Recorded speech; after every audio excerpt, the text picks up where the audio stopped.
वंदे लोकतिलकं सातुत वार्ता विभूषणं अमर कृतिशरणं प्रबुधं लोक जीवनं प्रणय प्रमत जाग दीपनं वंदे जीवन जीवनं सत्पुरुषोत्तमं। जय गुरु। प्रथमे आपण मानक समस्त को आमर यही अमृतवाणी चैनल को अनेक अनेक स्वागत जनाऊँ। श्री श्री ठाकुर को प्रबल क्षुधा लगुले भी से चाकर को कहीं देदेले। से खाद्य रे कौन मिसी जाइथिला बोली कौन श्री श्री ठाकुर संदेह कले कि?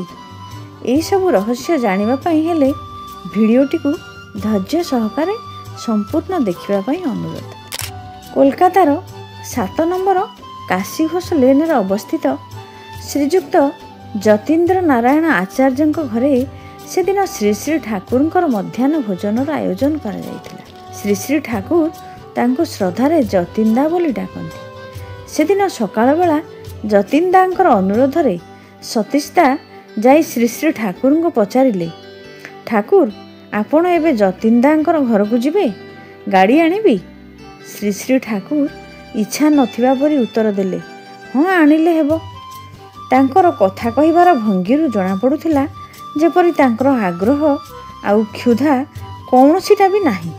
जा हेउ सतीशदा जगदीशदा को गाड़ी आनिबा को पठाइले। एहा परे किछि क्षण मात्र समय जाइछि कि नहीं हठात श्री श्री ठाकुर सतीशदा पाखक आसी कहिले, गाड़ी आनिछ?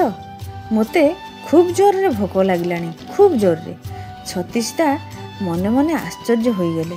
भाबिले एई किछि क्षण आगुरु श्री श्री ठाकुर उदासी नथिले, एबे आसी कहउछंती भोक। जा हेउ संगे संगे गाड़ी आसिला। श्री श्री ठाकुर जतीन बाबू घरे पहुँचिले। पहुँचु पहुँचु आउ किछि कथा न कही तरतर करी कहिले, जतीनदा बड़ क्षुधा आउ सही हेउनी। साधारणतः से जेउठी को जाती सेठी प्रथमे कथबार्ता करती, गल्प करती, किंतु आज जेपरी संपूर्ण व्यतिक्रम, जेपरी खाद्य ग्रहण पाई आज खूब तत्पर। जतीन बाबू निजे रंधन रे खूब सिद्धहस्त। से निजे ही खूब भक्ति आउ आग्रह सहकारे श्री श्री ठाकुर पाई रांधणा तैयारी करछंती। रोषेई प्राय सरी आसिलानी, केवल भातटा बसीछि, अधा होई गलानी, गला हेबो। श्री श्री ठाकुर पुणी तरतर करी कहिले, शीघ्र कर, आउ सही हेउनी। जतीनदा कहिले, एई तो सरलाणी, आपण जाई स्नान करि नियंतु। श्री श्री ठाकुर स्नान करने को गले। रोषेई शेष होई गला। श्री श्री ठाकुर आसन रे बसिले भोजन करिया पई। बसिबा परे पुणी गोटे नूतन कांड। जतीन बाबूंकर चाकर सुधीर चंद्र देव, तांकर डाक नाम कोका, ताकू डाकी निज पाखरे बसिबाकू कहिले। कोका प्रथमे प्रथमे टिके अप्रस्तुत होई पड़िला, किंतु श्री श्री ठाकुर अति बाध्य करिबारु जतीन बाबूंकर अनुमति नहीं जाई तांको पाखरे बसिला। ठाकुर कहिले, ताकू गोटे पत्र दियो। पत्र दिया हला। ठाकुर निज पत्र रे बढ़ा जाइथिबा अन्न डाली आउ सब तरकारी पत्र जहा जहा तांको पात्र रे बढ़ा होइथिला सबुथिरु किछि किछि काढी कोकार पत्र रे दे देले। कोका को कहिले, खाइबा आरंभ कर। कोका खाइबा आरंभ कला।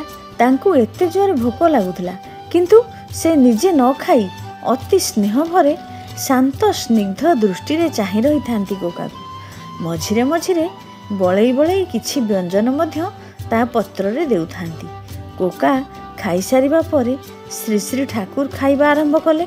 समस्ते आश्चर्य होई चाहि रही थांती। समस्तंकर मन रे विभिन्न प्रकार भावना आसुथाए। श्री श्री ठाकुर कौन संदेह कले कि खाद्य रे काले किछि अपमिश्रित होइथिबो कि कौन बा कारण होई थाई पारे। तापरे श्री श्री ठाकुर खाई सारी विश्राम नेले। एमाने सबु कोका को डाकी पचारिले, किरे घटना कौन? कोका कहिला, आज सकाळे मते बहुत जोर रे भोक लागुथिला, किंतु खाई पारि नथिली। मने मने प्रार्थना करुथिली, ठाकुर तुमे केतेबेला आसी खाइबो, तापर जाई मु खाई पारिबी। तुमे न खाइले तो मु खाई पारिबी नाही। किए जाने, सेथिपाई हुएत श्री श्री ठाकुर एते सकाळु आसी भोजन कले। सेतेबेले समस्ते घटनार रहस्य बुझिले। भोजन समय रे आउ गोटे घटना पुणी घटिला।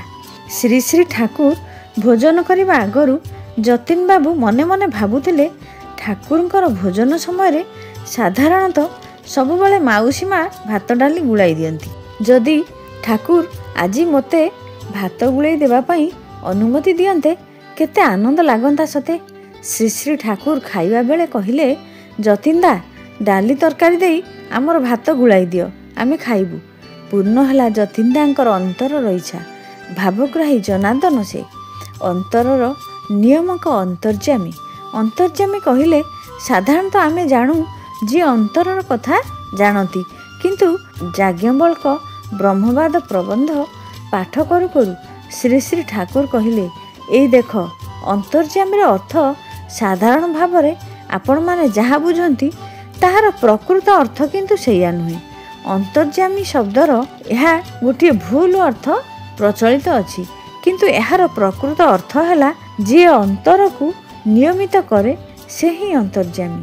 ସେଇ ପଦଟି ପଢ଼ି ପୁଣି କହିଲେ, ଆପଣମାନେ ଯେଉଁ ଜାଣିଛନ୍ତି ଯେ ଅନ୍ତର୍ଯ୍ୟାମୀ ମାନେ ଯିଏ ଅନ୍ତରର କଥା ଜାଣନ୍ତି, ବହୁ ପୂର୍ବେ ଏହା କୁହାଯାଇଥିଲା। ଏହାର ଅର୍ଥଟା କିନ୍ତୁ ତାହା ନୁହେଁ। ଆମେ ଆପଣଙ୍କ ସହିତ ଯୁକ୍ତ ହେଲେ ଆପଣଙ୍କର ଅନ୍ତରସ୍ଥ ଭାବ ଅନୁଯାୟୀ ଆପଣଙ୍କୁ ନିୟମିତ କରିପାରେ। ସେଇଟା ଆମର ମନକୁ ମନ ଅର୍ଥାତ୍ ସ୍ୱତଃ ହୋଇଯାଏ। ଆଉ ମୁହଁ ଦେଖି ମନର କଥା କହିବା ଅର୍ଥାତ୍ ଥଟ୍ ରିଡ଼ିଂ ସେଇଟା ଚେଷ୍ଟା କଲେ ବି ହୁଏ ନା। କେହି ଯଦି ଅନୁରାଗ ସହିତ ନାମ କରେ ତାହେଲେ ସେ ପରମ ପିତାଙ୍କ ସହିତ ଯୋଗଯୁକ୍ତ ହୋଇପାରେ। ତାଙ୍କୁ ଜୀବନ୍ତ ଭାବି ତାଙ୍କ ପାଖରେ ସବୁ କଥା ସେୟାର କର। ଶ୍ରୀ ଶ୍ରୀ ଆଚାର୍ଯ୍ୟ ଦେବ କହିଲେ, ପ୍ରତିଟି କାର୍ଯ୍ୟ କରିବା ଆଗରୁ ଈଶ୍ୱରଙ୍କର ଆଗରେ କୁହ, ଠାକୁର ମୁଁ ସ୍କୁଲ ଯାଉଛି, ଠାକୁର ମୁଁ ବଜାର ଯାଉଛି, ଠାକୁର ଆଜି ଏଇଟା ଖାଇବାକୁ ମନ ହେଉଛି, ଠାକୁର ମୋର ହତାଶା ଆସିଛି। ପ୍ରତିଟି କଥା ସେୟାର କର, ସେ ତୁମ ଅନ୍ତରକୁ ନିୟମିତ କରିବେ।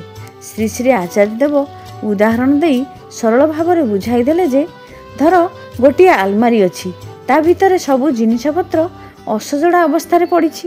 ଆମେ ତାକୁ ଖୋଲି ଦେଇ ସବୁ ଜିନିଷ ଗୁଡ଼ା ସଜାଡ଼ି ଯଥାସ୍ଥାନରେ ରଖିଦେଲେ।